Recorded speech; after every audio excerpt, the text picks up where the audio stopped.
Krishna, Zoroastro, Buda, los gurús, Mahatma Gandhi, Confucio, cualquier líder que tú puedas mencionar, ni siquiera podría atreverse a compararse con el Hijo de Dios. Nadie nunca profetizó que iban a ser Buda, nunca nadie supo cuándo iban a ser Confucio, ni cuándo iba a venir.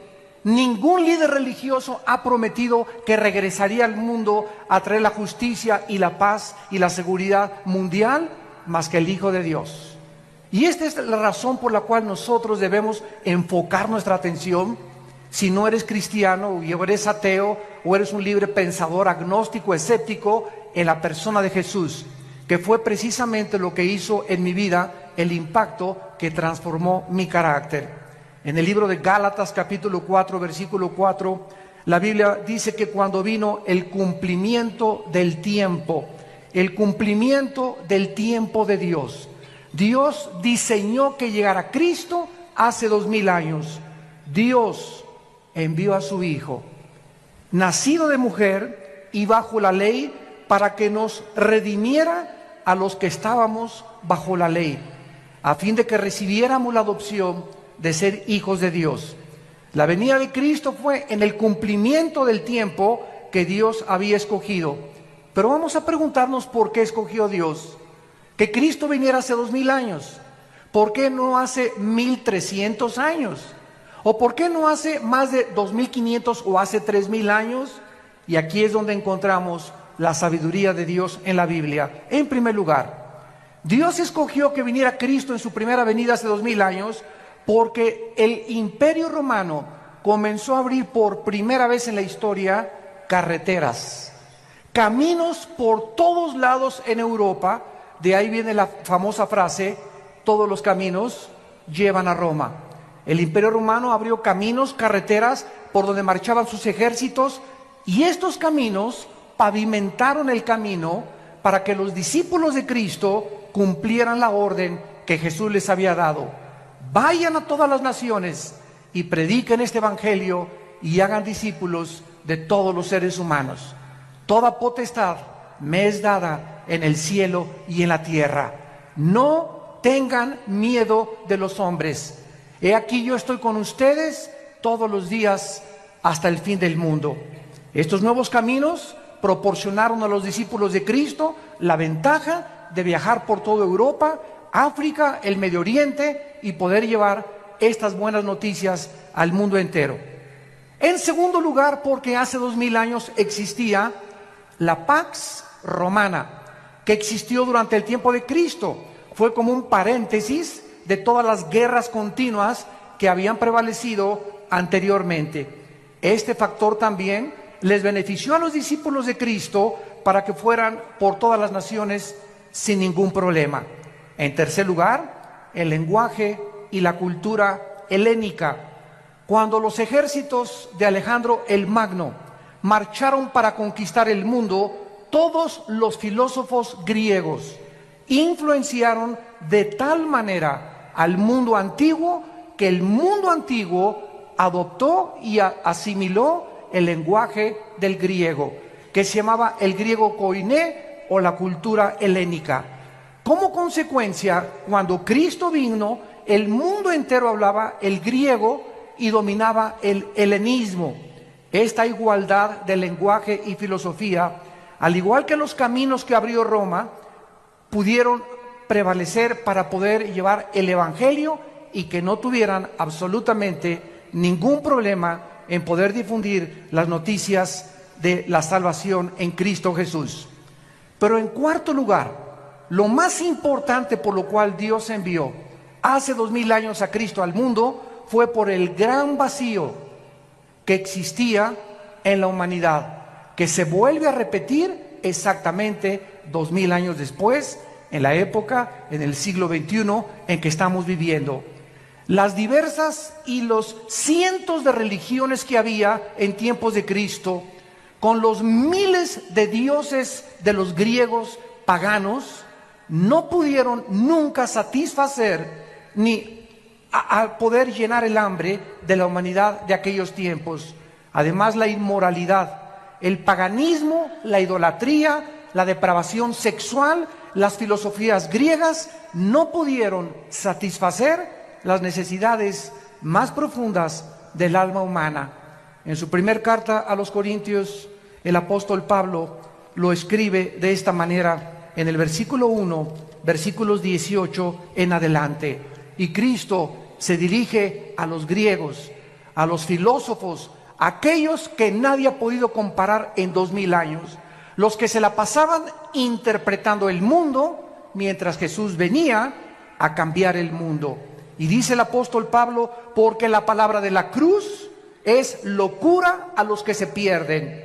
Los griegos decían, ¿cómo puede el Hijo de Dios dejarse matar? Nuestros dioses Zeus, nuestros dioses titanes y todos los grandes de la mitología griega son dioses poderosos. Un Dios nunca permitiría que mataran a su Hijo. Fue locura para los griegos, para la sabiduría humana, que Jesús muriera crucificado. Pero para los que se salvan, dice el apóstol Pablo, a nosotros el poder de Dios. ¿Qué hizo Dios hace 2000 años? Destruyó la sabiduría de los sabios y desechó el entendimiento de los entendidos. Dios hace 2000 años, a través de Cristo, envió este mensaje a todos los filósofos.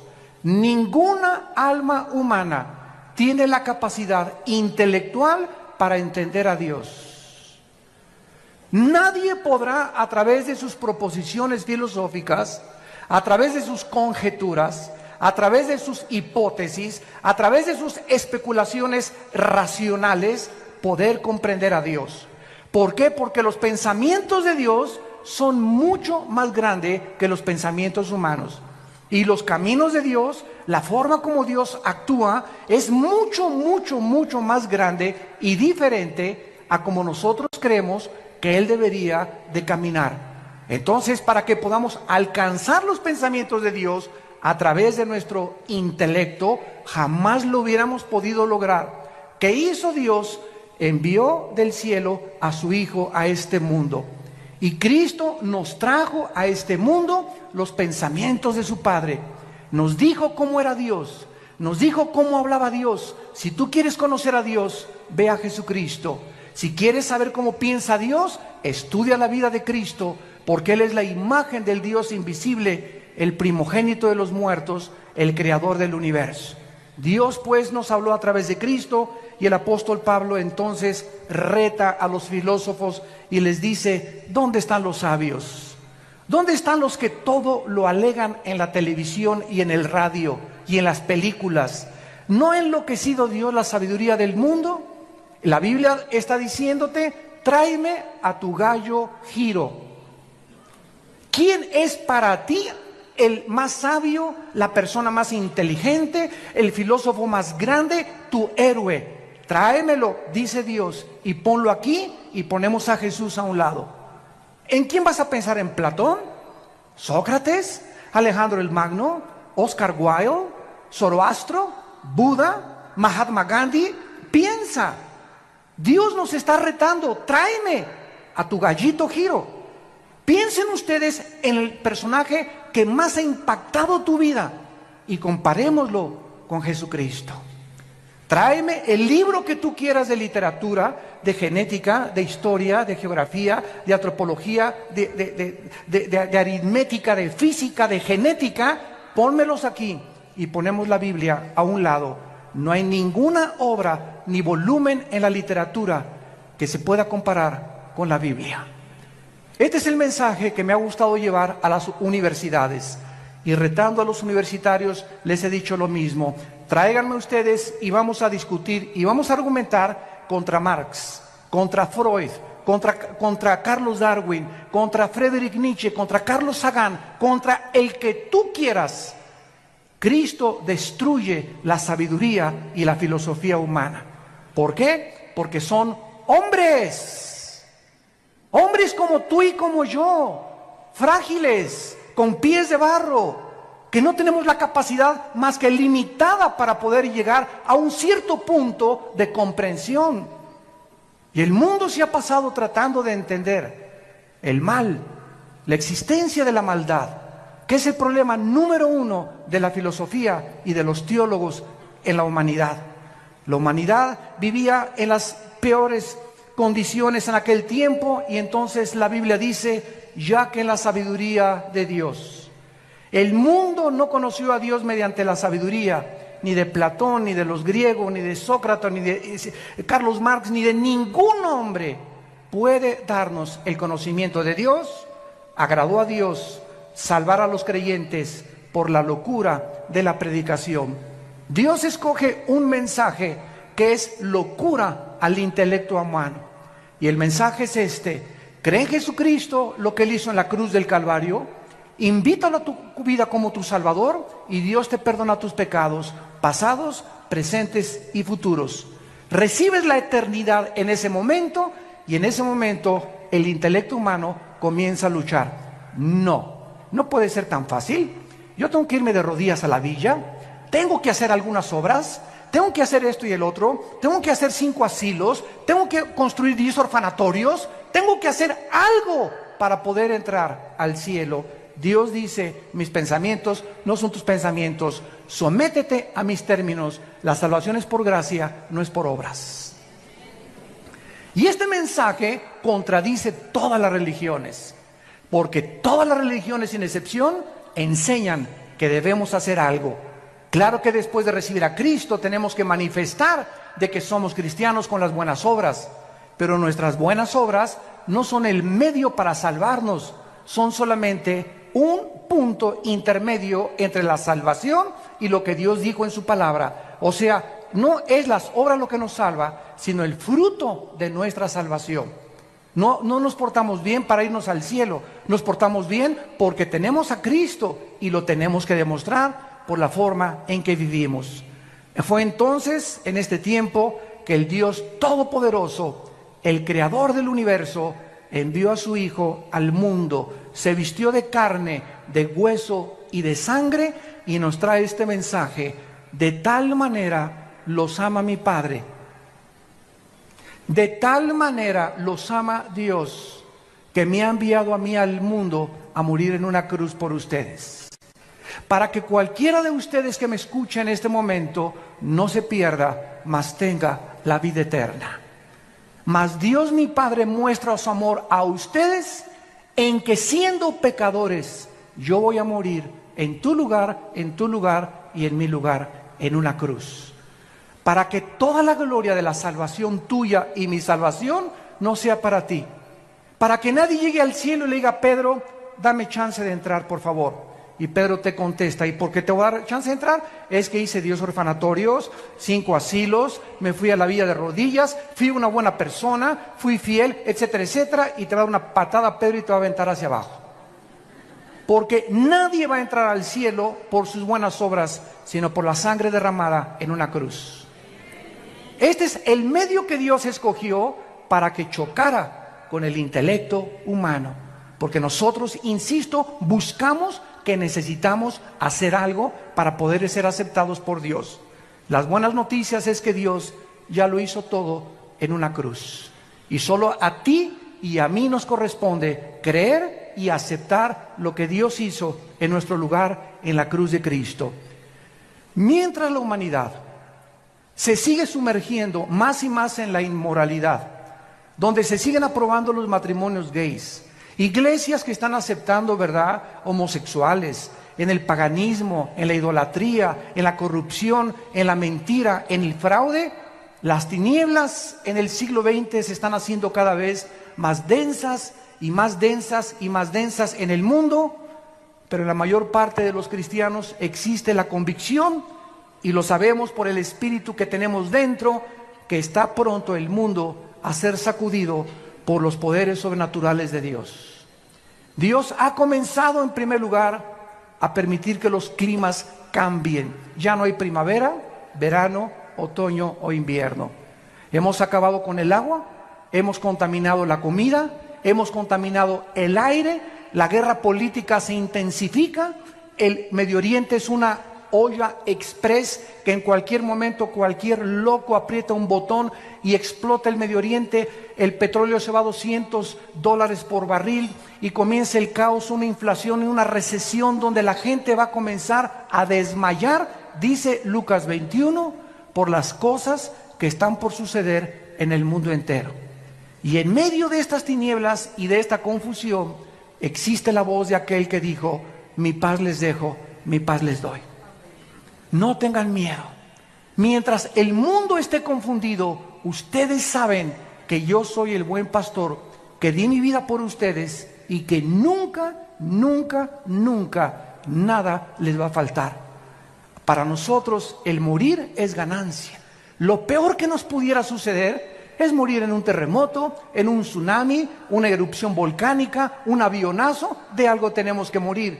Y cuando muramos, seremos librados de este cuerpo corrupto y nuestra alma y nuestro espíritu será libre de esta prisión donde se encuentra actualmente y temporalmente, para estar en la presencia por todos los siglos de los siglos enfrente del Creador. Cristo en Mateo 24 explicó las señales antes de su venida. Porque vendrán muchos en mi nombre, versículo 5, diciendo: yo soy el Cristo, y a muchos engañarán. ¿Cuántas personas conoces hace 2000 años a nuestros días que han dicho: yo soy el Cristo? Gurús, David Koresh, Jim Jones, un tipo que anda ahorita en Miami diciendo que él es el anticristo y que él es Cristo, etcétera, etcétera. Los gurús de las filosofías orientales que te dicen: concéntrate en Chapultepec en posición de loto, budismo zen, en el tercer ojo que tenemos. El tercer ojo lo tienen pero atrás, no lo tienen adelante. Y concéntrate en Dios, y Dios está dentro de ti, y Dios está dentro de todos los seres humanos. ¿De dónde salió esta filosofía? Esta filosofía salió de los hombres, no de la Biblia. Y mientras todo esto sucede y siguen levantándose hombres y mesías, y el mundo como un niño inmaduro sigue creyendo que un presidente o un gobernante va a sacar al país del problema, o un partido político, siguen los seres humanos poniendo su esperanza en los seres humanos y no en Dios. Y la Biblia dice: maldito el que confía en el hombre y pone por carne su brazo. Bendito aquel que confía en Dios, porque será como árbol plantado junto a corrientes de agua, que da su fruto a su tiempo y su hoja no cae, y todo lo que haga prosperará. Nuestra confianza está en Dios. Nuestra confianza y esperanza no está en ningún político, en ningún partido, en ningún sistema político, ni socialista, ni comunista, ni democrático. Ningún sistema es perfecto, ningún estadista es perfecto, solo Jesucristo fue perfecto. Así que si tú tienes tu confianza en Dios y en Jesucristo, podrás mantenerte en un fundamento inconmovible, que es la roca, que es Jesús. Mateo 24 dice Jesucristo: van a oír de guerras y rumores de guerras. Miren que no se turben, porque es necesario que esto acontezca, pero aún no es el fin. 1914, Primera Guerra Mundial de la historia. 1939, Segunda Guerra Mundial de la historia. De 1945 a nuestros días, 445 revoluciones, más de 370 golpes de Estado, más de 15 cuantos genocidios. El siglo XX es el siglo donde más sangre se ha derramado, donde más guerras, donde más genocidios. José Stalin, Adolfo Hitler, Idi Amin, Lao Tse-tung, Mao Tse, y todos ellos, ¿verdad? Millones de personas mataron. Pero al mismo tiempo, e irónicamente, el siglo XX se caracterizó por ser el siglo donde más alta tecnología alcanzó el ser humano y donde más descubrimientos científicos se han logrado en toda la historia de la humanidad. Qué ironía que mientras el ser humano evoluciona en ciencia y en tecnología, se hunde en contrario en su moral. Cada vez se deprava más, cada vez hay más pastillas tranquilizantes, cada vez hay más confusión, porque el ser humano no fue nacido para él solucionar los problemas mundiales. Para eso tenemos a un Dios que dio su vida por nosotros en una cruz. Dice Cristo: iban a haber pestes. Te sonó la campana, ¿verdad? que la influencia, que el ébola, que esto y el otro, que el SIDA, que el retrovirus del SIDA. Va a haber hambres, terremotos y todo será principio de dolores. Damas y caballeros, el mundo está entrando, lo que Jesús dijo hace 2000 años, al principio de los dolores. ¿Estás listo? Esto no es una coincidencia que hayas venido esta mañana a este desayuno. Dios te ama y Él quiere que tú te detengas y que pienses y reflexiones que la vida es mucho más que el sexo, que es mucho más que el alcohol y que las drogas, es mucho más que el dinero y es mucho más que la popularidad y la fama que puedas tener. Todas esas cosas te van a dejar vacío y te van a dejar insaciable, porque de esa agua volverás a tener sed. Pero el agua que yo te doy, dice Jesucristo, será una fuente que salte dentro de ti para vida eterna. Porque fuimos creados para Dios, y mientras nuestra alma no regrese a Dios, nada en esta vida nos podrá satisfacer. Dijo Cristo, y entonces muchos tropezarán entonces y se van a entregar unos a otros, y unos a otros se aborrecerán. Dios dice que antes de que Él venga, el carácter del ser humano se va a deteriorar. Y ahora hemos visto ya crímenes de niños de 8, de 9, de 10, 12 años de edad. Maestras de escuela acostándose con niños de 12, 13 años de edad, las maestras de 30 años. Madres que ahogan a sus hijos en los ríos y que los sacrifican porque el novio no le gustaron los hijos que tienes. Estamos viendo cosas que jamás en la historia habíamos visto. Ahora los adolescentes no son de 18 a 21 años, son de 12, 13 años de edad, ya manoseándose entre ellos, besándose entre ellos, usando drogas, usando alcohol. ¿Por qué? Porque el carácter del ser humano se está deteriorando y los padres no se han dado cuenta y lo están acabando de aceptar como algo normal.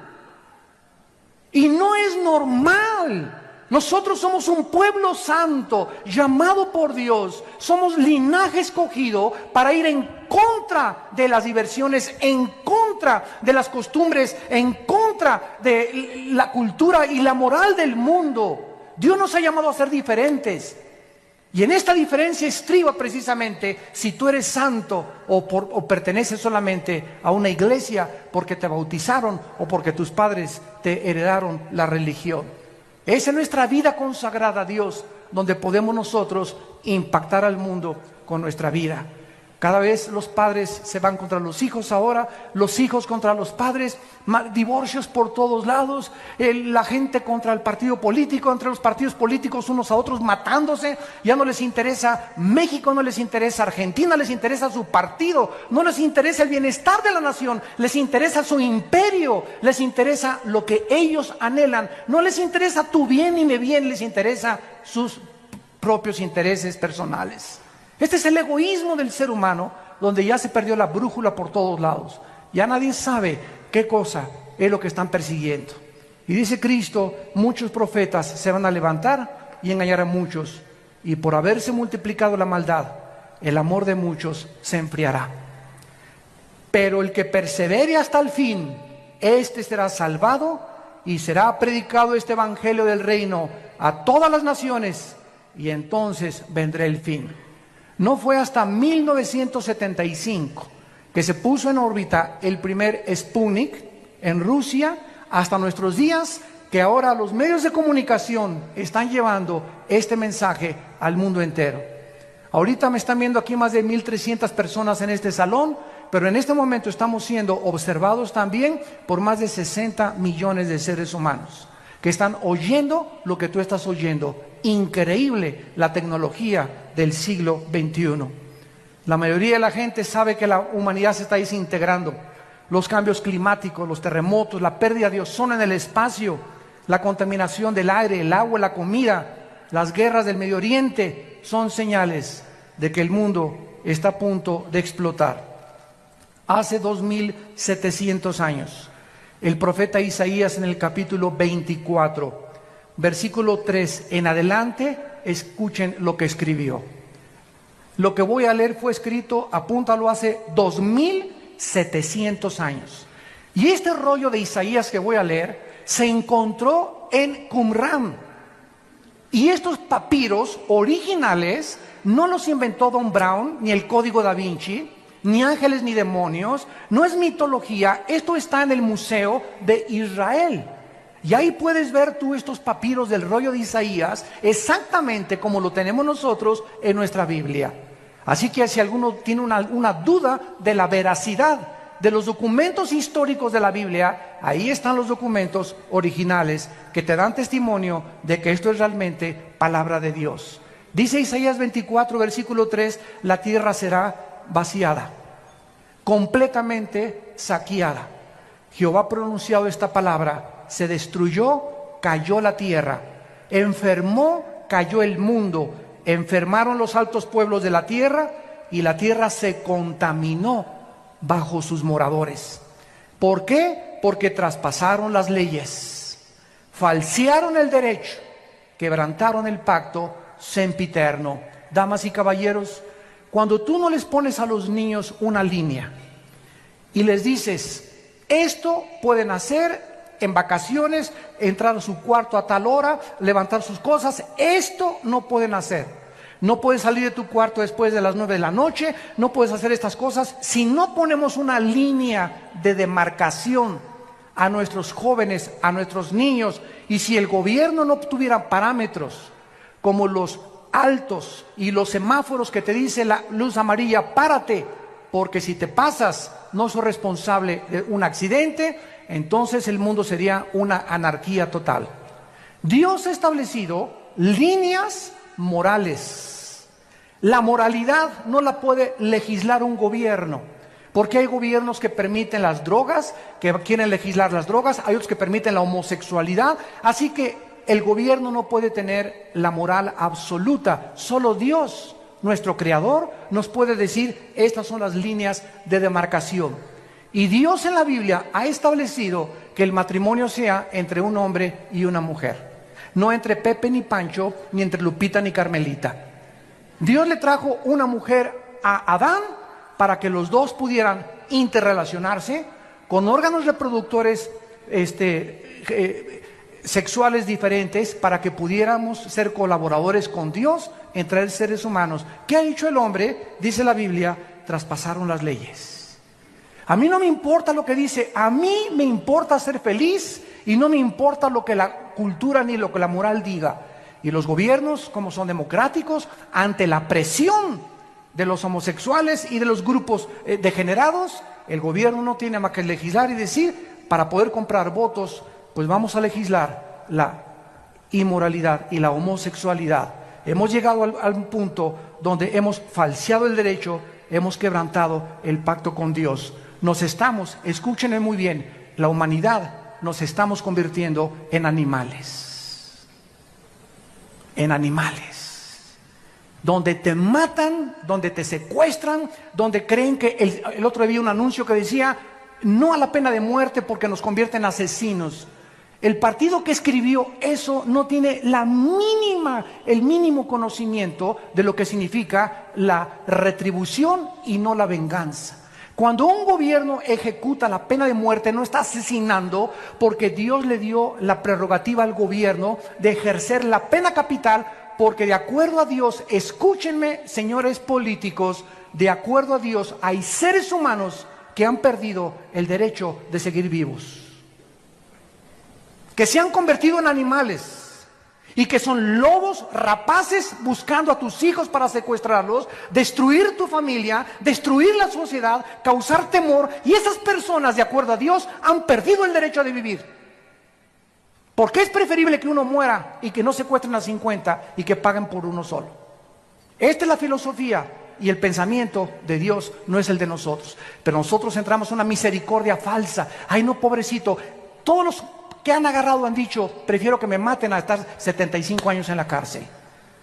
¿Qué cosa es lo que está sucediendo? Estamos perdiendo la brújula, donde ya nadie sabe si es bueno, si es malo, qué es mejor o qué no es mejor. ¿Por qué? Porque no son guiados por la Biblia, sino por los razonamientos y las filosofías de los seres humanos.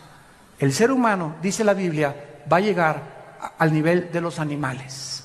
Y dice Dios, por esta causa la maldición consumió la tierra. Sus moradores fueron asolados. ¿Será quebrantada la tierra? ¿Será removida como un borracho? ¿Se agravará sobre ella su pecado? y nunca más se levantará, porque Jehová, el Dios del cielo, lo ha determinado. En todas estas cosas, la humanidad que se encuentra en un túnel donde nadie sabe dónde está la luz, dónde está la salida. Vamos a consultarle a los de la nueva era, vamos a consultarles a los gurús, vamos a consultarles a los ateos, vamos a consultarles a los adivinos, a la bola de cristal.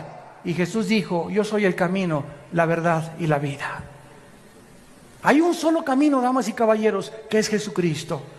Dijo Jesús: yo soy la resurrección y la vida. Y quiero decirte que si tú en esta mañana vives, es precisamente porque yo quiero que tú vengas a morar conmigo eternamente en la casa de mi Padre.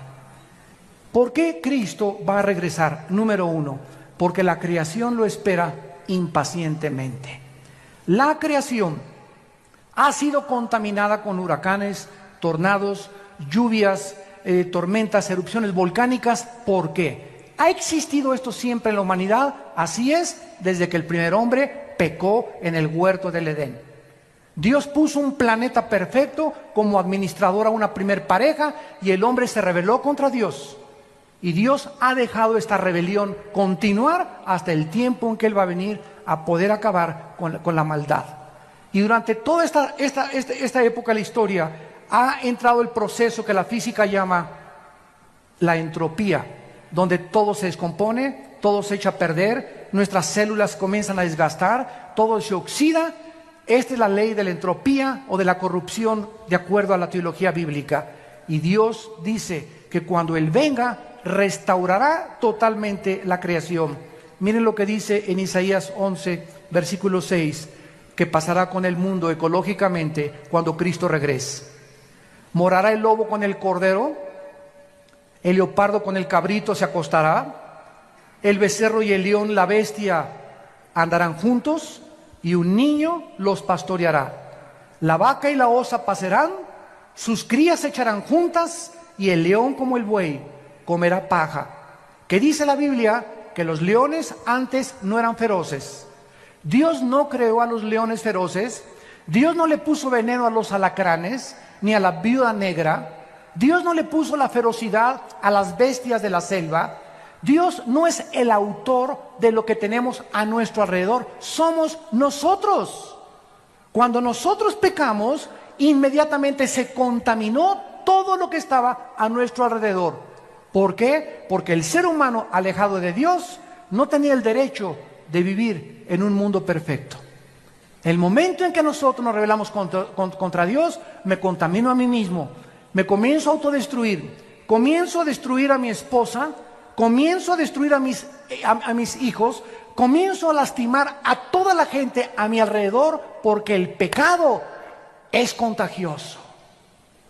Y si no entendemos esto, ¿por qué la Biblia aparta el pecado de la santidad? Nunca vamos a comprender la mente de Dios.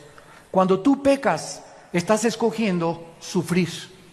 Cada vez que tú pecas, vas a sufrir. Y vas a sufrir más allá de lo que tú creías que ibas a sufrir. El precio que vas a pagar va a ser más caro que el que pensabas que ibas a pagar, y te irá peor de lo que pensaste que te iba a ir. El pecado trae consecuencias, porque la paga del pecado es la muerte. Y Jesús dijo que Él venía a pagar por el pecado humano. En segundo lugar, Cristo va a regresar porque nosotros lo estamos esperando. La Biblia dice por todos lados en el Nuevo Testamento que estemos orando y diciéndole al Padre: envíanos al Señor.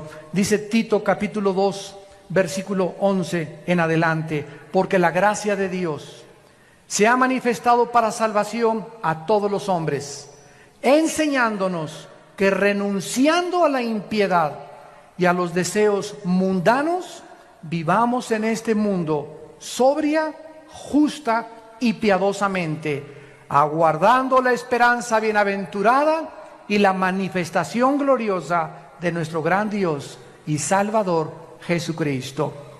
¿Por qué me porto bien? ¿Por qué le tengo que ser fiel a mi esposa? ¿Por qué no quiero robar? ¿Por qué no quiero transar? ¿Por qué no quiero defraudar? ¿Por qué no quiero ver pornografía? Simplemente porque el que tiene esta esperanza se purifica a sí mismo. Si tú realmente crees que Cristo va a venir, tu vida tiene una perspectiva diferente a cómo vas a vivir. Porque si viene hoy en la tarde o viene la próxima media hora o hoy en la noche, tú vas a ser presentado y yo también, y no habrá nunca otra oportunidad para recuperar el tiempo que pudimos haber vivido en santidad. Por eso, amados santos, estar firmes y constantes, sabiendo que la obra en el Señor no es en vano. La Biblia dice que nosotros le esperamos, y yo te pregunto, ¿y tú a quién estás esperando? ¿Cuál es tu propósito para vivir? ¿Qué significado estás esperando que te dé lo que alcanzas en tu vida? Pregúntale a la gente, ¿qué es lo que tú esperas de la vida? Ser famoso, ser modelo, ser artista, ser cantante, y después, ¿qué vas a hacer? ¿Qué no sabes que te puedes morir a los 35 años de edad? ¿A los 40 años de edad? ¿A los 50 años de edad? ¿Que tu carrera política puede ser frustrada por una embolia, por un ataque al corazón? ¿Que tu belleza puede ser extinguida mañana por un cáncer de piel o por cualquier problema que te pueda suceder? Nuestra vida está en un hilo. No nos hagamos ilusiones de poner nuestras perspectivas en este mundo. Está bien que queramos distinguirnos y todo, pero para la gloria de Dios, no para nuestros propios intereses. Si tu esperanza no está en Cristo, no eres más que una pobre criatura, desventurada, pobre, desnuda y triste delante de Dios. Porque lo que le da significado a nuestra vida es esperar a Cristo. En tercer lugar, Cristo tiene que venir porque la justicia lo demanda legalmente. Si Dios es justo y Dios ama la justicia, cuando Él venga, tiene que castigar el pecado. La paga del pecado es la muerte. ¿Cuántas personas conoces tú que se han muerto sin ir a la cárcel? ¿Cuántas personas hay en la cárcel que deben estar afuera? ¿Y cuántas personas hay afuera que deberían estar encerrados, pero por su influencia o por su dinero pueden salvarse del castigo judicial en este mundo? Escúchame, Dios algún día te va a pagar con todo lo que hiciste. No hay ninguno de nosotros que se le pueda escapar a Dios en el día del juicio, por cuanto Dios ha establecido un día en el cual juzgará al mundo con justicia, dando testimonio a los hombres con haber levantado a su Hijo de entre los muertos. En cuarto lugar, Cristo va a regresar para cumplir las profecías que Él dijo acerca de su venida. En el capítulo 14 de Juan, antes de morir, el día antes, Jesús les dijo a sus discípulos: no se turbe vuestro corazón, creen en Dios, creen también en mí. No permitas en estos meses y años que estamos viviendo que nada de las noticias, que el petróleo cayó, que el dólar cayó, que no hay trabajo, no permitan, dice Dios, que nada les robe su paz. Lo que nos hace ser vencedores ante las circunstancias adversas del mundo es la paz de Dios. Si tú no tienes en esta mañana, ustedes que nos ven por la televisión, si tú no tienes paz en tu vida, no puedes alcanzar ni lograr nada. Y déjame decirte algo, no tienes paz porque el pecado trae culpa, vergüenza, intranquilidad, irritabilidad, rencor y amargura. Cada vez que pecas, pierdes la paz, pierdes la tranquilidad, no te aguanta ni tu perro. Pero cuando tenemos paz, somos gobernados por algo que sobrepasa el entendimiento, y que aunque podamos alrededor estar en medio de un huracán y de un tornado, sabemos que nuestras vidas están totalmente en las manos de aquel que dio su vida por nosotros en una cruz. Cristo dijo: en la casa de mi Padre muchas moradas hay. Si así no fuera, yo os lo hubiera dicho. Voy a preparar lugar para ustedes, para que si yo me fuere, vendré otra vez y los tomaré a mí mismo, para que donde yo estoy, ustedes también estén. Y ustedes saben a dónde voy y sabéis el camino. Tomás le dijo: no sabemos dónde vas, ¿cómo podemos saber el camino? Jesús le dijo: yo soy el camino, yo soy la verdad y yo soy la vida. Nadie viene al Padre si no es por mí. Cuando yo leí esto hace 33 años, fue lo que hizo que mi vida fuera consagrada a Dios. Cuando yo leí esto, ya había estudiado yo las religiones, Buda, había pertenecido al Partido Comunista, quería ser gurú, me quería el Himalaya, me quería rapar como los Hare Krishna, quería experimentar con las drogas, con la marihuana, con el LSD, etcétera, etcétera.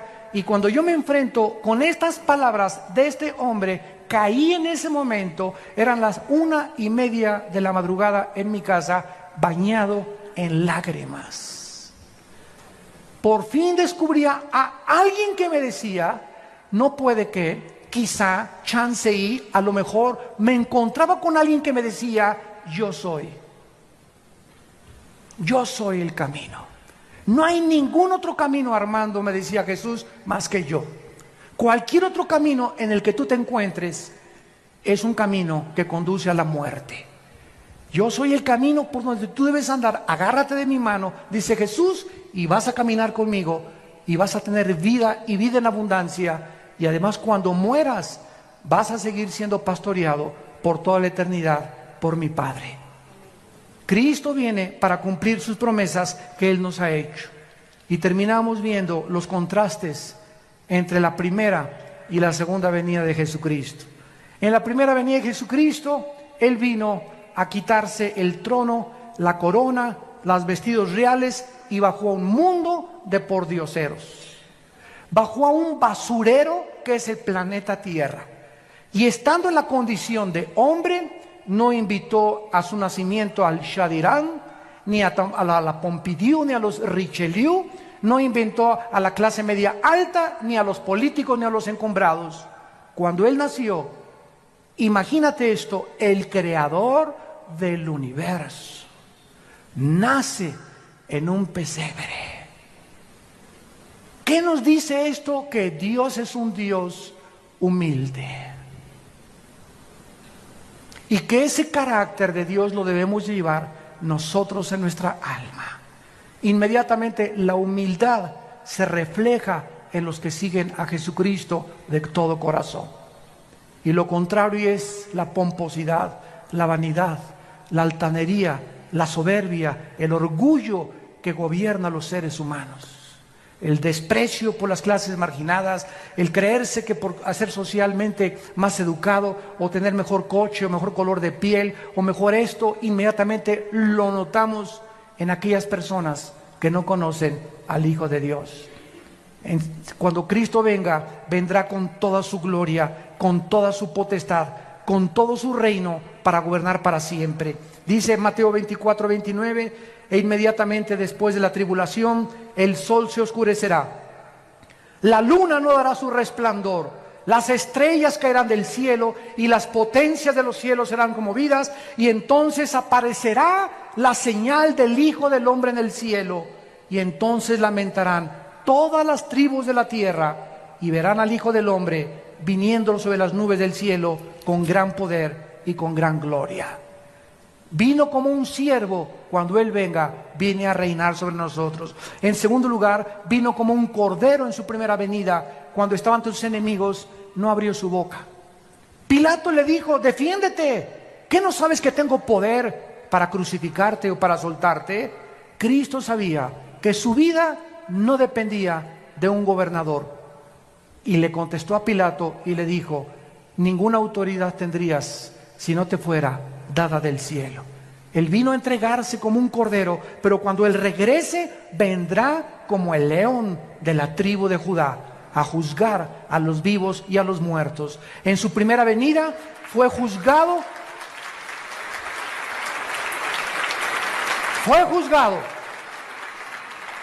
En su primera venida, con el juicio más injusto dentro de la misma jurisprudencia y de las leyes del derecho romano y del derecho griego y de todos los que han estudiado, es el juicio más injusto que un hombre ha padecido, el haber sido juzgado como lo fue Jesucristo. En su segunda venida, Él vendrá como el juez de toda la humanidad. En primera venida el mundo lo juzgó y dijeron, crucifíquenle, crucifíquenle. Cuando Él venga en su segunda venida, en estos días o en estos meses o en los próximos años, viene a juzgar a todos aquellos que se burlaron de Él. Y en cuarto lugar, cuando Él vino, nació en un pesebre. Creció como un humilde carpintero y entró a Jerusalén en un burrito. no como los centuriones romanos montados en caballos blancos y con una diadema de hojas de olivo. Él entró en un burrito a Jerusalén lleno de lágrimas, diciéndole al mundo: ustedes deben arrepentirse de sus pecados. Pero cuando Él venga por segunda vez, vendrá en un caballo blanco, y seguido de millones y millones de ángeles y de santos que vendremos con Él. Y dice Apocalipsis 19: entonces vi el cielo abierto, versículo 11, y un caballo blanco, y el que lo montaba se llama Fiel y Verdadero, con justicia juzga y pelea. Sus ojos eran como llama de fuego, había en su cabeza muchas diademas, y tenía un nombre escrito que ninguno conocía sino él mismo. Estaba vestido de una ropa teñida en sangre, y su nombre es el Verbo de Dios. Y los ejércitos celestiales, vestidos de lino finísimo, blanco y limpio, le seguían en caballos blancos. De su boca sale una espada aguda para herir a las naciones, y él las regirá con vara de hierro. Y él pisa el lagar del vino del furor de la ira del Dios Todopoderoso. Y en su vestidura y en su muslo tiene escrito este nombre: Rey de Reyes y Señor de Señores. Ven, Jesús, ven. Viene a triunfar, viene a traer justicia, viene por nosotros, viene a recompensarte. Y dice la Biblia finalmente en el capítulo 11 de Apocalipsis: y entonces los ancianos en el cielo se postraron y dijeron: Señor, te damos las gracias por el que eres y el que eras y que has de venir, porque has tomado tu poder y has reinado. Y se airaron las naciones, y tu ira ha venido, y el tiempo de juzgar a los muertos y de darle el galardón a tus siervos, los profetas, a los santos y a los que temen tu nombre, pequeños y grandes, y destruir a los que destruyen la tierra. El Señor Jesucristo viene a juzgarte. Y si tú recibes a Cristo en esta mañana, Él ya no viene como tu juez, Él vendrá como tu Salvador. Él vendrá como tu Redentor. Vendrá por ti y por mí para llevarnos con Él, para que en los siglos venideros, que solamente pasamos por esta tierra temporalmente, podamos reinar por toda la eternidad con aquel que dice: he aquí, yo soy el primero y yo soy el último. Yo soy el alfa y yo soy el omega. Vengo pronto con mi galardón para recompensar a cada uno según su obra. ¿No quisieran muchos de ustedes en este momento abrirle tu corazón y recibirle en tu alma como tu Señor y como tu Salvador? Les pido por unos instantes, los que gusten, que inclinen su cabeza.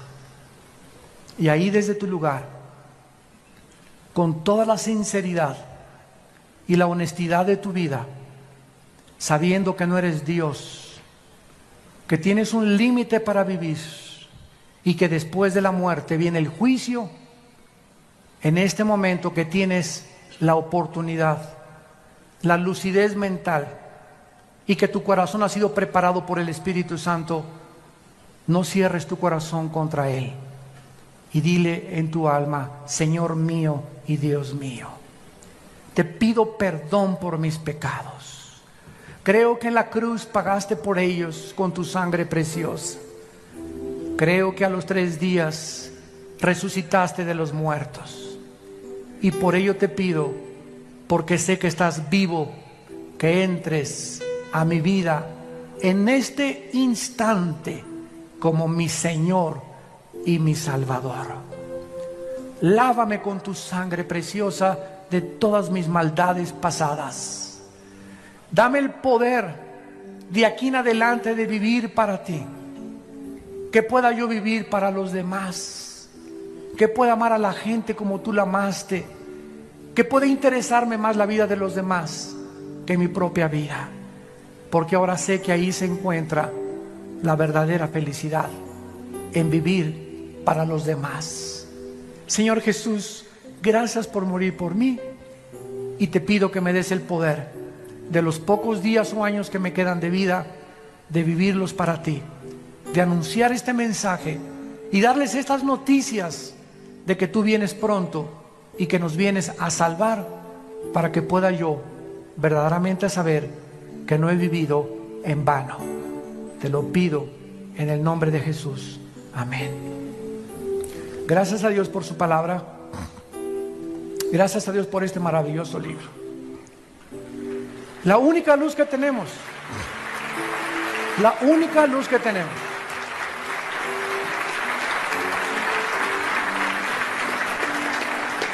Haríamos bien en estar atentos como una antorcha que alumbra en lugar oscuro a la palabra de Dios. Déjate de tonterías y de visiones y de sueños, ven a la palabra de Dios.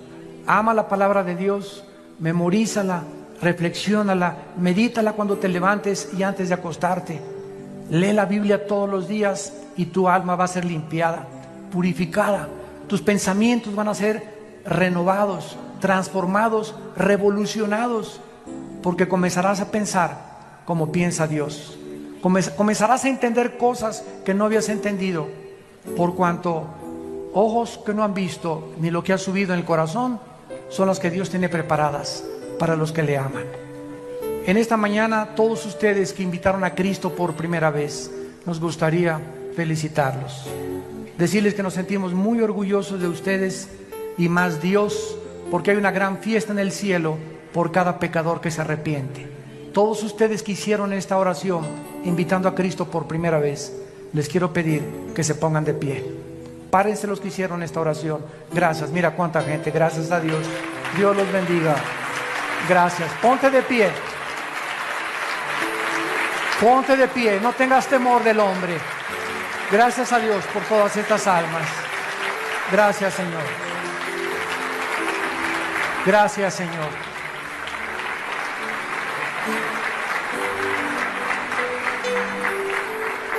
No salgas por esta puerta como entraste, vacío, confundido, avergonzado, con culpa, con temores. Si sales por esa puerta como entraste, es porque tú has decidido seguir así.